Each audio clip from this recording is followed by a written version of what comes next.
Valérie Dupont, correspondante dans un pays sous cloche, l'exemple italien aurait dû servir de sonnette d'alarme.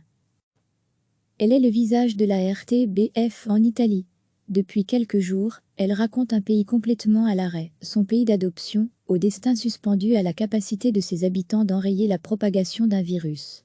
Elle, c'est Valérie Dupont, correspondante de la RTBF pour la télévision et la radio depuis 15 ans. Il y a un mois, elle fut l'une des premières journalistes à alerter le public belge sur la propagation inquiétante du virus dans le nord de l'Italie. 2 villes confinées d'abord, puis toute la Lombardie et la Vénétie.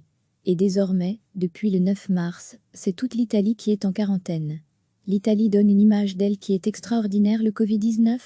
Avec les tremblements de terre, qui touchent fréquemment l'Italie, c'est indéniablement l'événement professionnel qui a le plus marqué cette correspondante expérimentée depuis qu'elle est installée en Italie. Il y a beaucoup de morts. C'est très dur de voir la difficile gestion des hôpitaux. Mais ça fait aussi ressortir quelque chose de très positif. L'union de tout un pays, tous ces gens qui se mettent à leurs fenêtres et chantent à 18h, tous ces gens qui ne veulent pas se laisser abattre.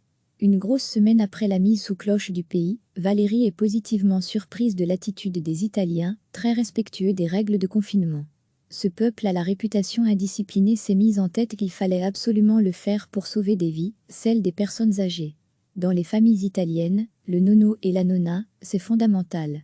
J'ai très vite compris qu'il y avait un énorme travail de pédagogie en ce début d'après-midi. Valérie Dupont, basée à Rome, nous répond par téléphone, alors qu'elle s'apprête à partir tourner un sujet en Lombardie. Journalistiquement, ce n'est pas évident. Ce confinement, cela te limite très fort dans tes reportages. Les réflexes changent, tout doit être anticipé. Bête exemple, tu ne trouves plus d'endroit pour manger. Et l'Italie, ce n'est pas comme la Belgique, c'est un territoire énorme, on ne rentre pas forcément chez soi le soir, explique Valérie. Pour autant, elle continue de faire un travail quotidien sur le terrain, en respectant les précautions désormais d'usage, comme nettoyer son micro après chaque interview. Degré, retrouvez d'autres coulisses de notre info sur la page Incide de la rédaction dans ses reportages sur l'épidémie. Valérie Dupont se met souvent en situation. Dans celui-ci, on la voit par exemple remplir un document d'autorisation de quitter sa commune, comme l'impose le ministère de l'Intérieur. Si on la voit plus souvent qu'à l'habitude dans le cadre ou face caméra, c'est parce qu'il est très difficile de trouver des gens qui acceptent de donner des interviews, mais pas seulement. L'Italie étant le premier pays d'Europe touché, Valérie a très vite compris qu'il y avait un énorme travail de pédagogie pour faire ressentir les effets du confinement, pour communiquer les bonnes pratiques. C'est ainsi qu'au premier jour du confinement à Venise, on la voit interroger une personne sous une forme inhabituelle. Le commerçant interviewé a le micro en main, la journaliste est quant à elle à 2 mètres de distance, à l'extérieur du magasin. C'est comme cela que les gens doivent maintenant se comporter. Il est donc fondamental qu'ils voient qu'on le fait aussi à la télé, estime Valérie. De la même manière, la correspondante plaide tant que possible pour privilégier les directs en studio plutôt que dans les lieux publics. Quant aux interviews à distance par des logiciels tels que Skip, c'est désormais admis, et c'est juste, pour le bien du public comme des journalistes. Notre mission d'information est prioritaire, résume Valérie, mais on doit sauvegarder la santé de ceux qui la font. Il faut donc modifier nos façons de faire. Confrontée plutôt que la Belgique à la propagation du Covid-19, l'Italie a en quelque sorte une longueur d'avance sur la Belgique. Raison pour laquelle la direction de la RTBF a consulté sa correspondante en Italie pour connaître les mesures mises en place par l'ARE, la radio-télévision publique italienne. L'Italie a été considérée, si pas avec mépris, avec auteur marié à un Italien, installé depuis 15 ans dans le pays. Valérie Dupont n'en garde pas moins un regard attentif sur son pays d'origine. Elle qui lit quotidiennement la presse belge pointe 2 erreurs des autorités belges et d'autres pays d'Europe dans la gestion de la crise sanitaire qui nous occupe. La première erreur ? L'Italie a été considérée, si pas avec mépris, en tout cas avec hauteur. Pour Valérie Dupont, les pays étrangers ont trop facilement attribué la propagation du coronavirus en Italie à la désorganisation du pays et de son système de santé.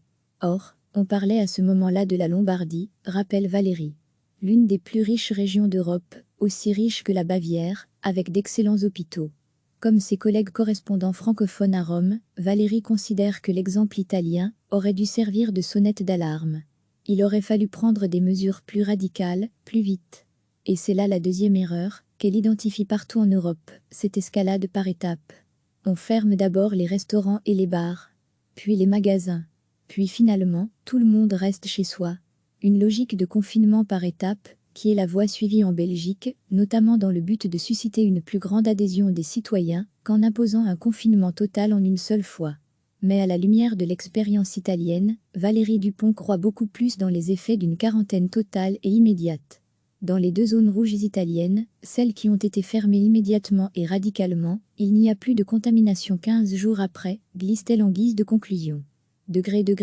Cet article n'est pas un article d'info comme les autres. Sur la page incide de la rédaction, les journalistes de l'info quotidienne prennent la plume et un peu de recul pour dévoiler les coulisses du métier, répondre à vos questions et réfléchir, avec vous, à leur pratique. Plus d'informations, là. Et pour vos questions sur notre traitement de l'info, c'est ici. Recevez chaque matin l'essentiel de l'actualité. Elle est le visage de la RTBF en Italie. Depuis quelques jours, elle raconte un pays complètement à l'arrêt, son pays d'adoption, au destin suspendu à la capacité de ses habitants d'enrayer la propagation d'un virus.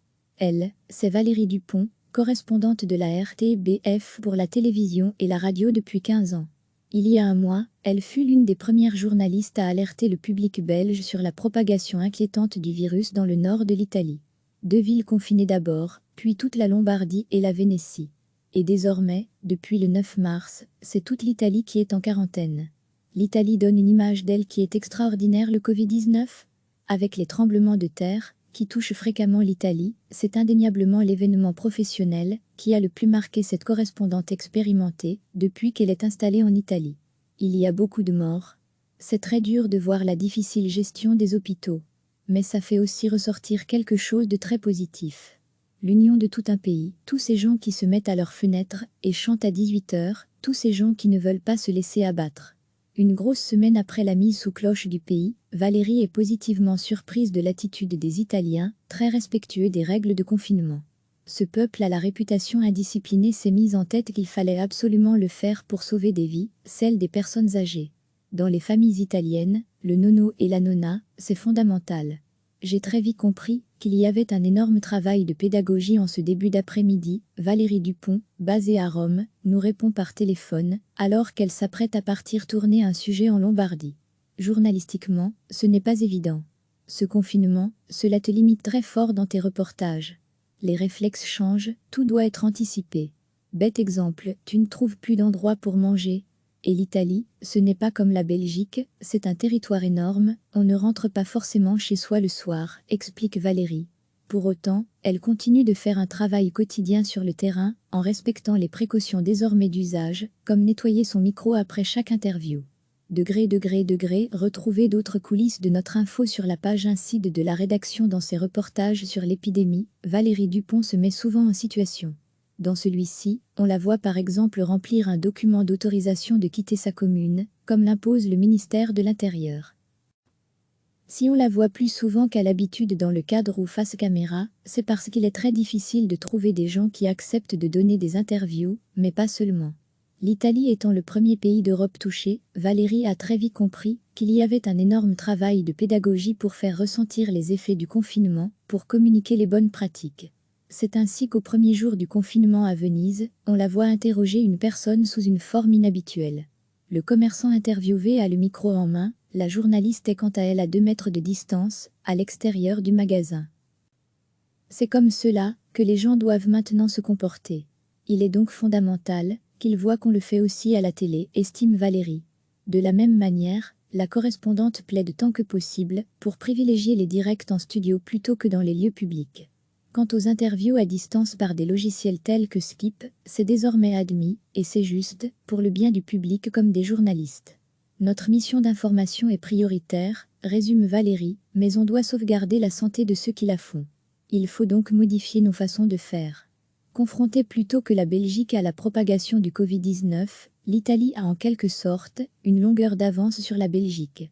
Raison pour laquelle la direction de la RTBF a consulté sa correspondante en Italie pour connaître les mesures mises en place par l'ARE, la radio-télévision publique italienne.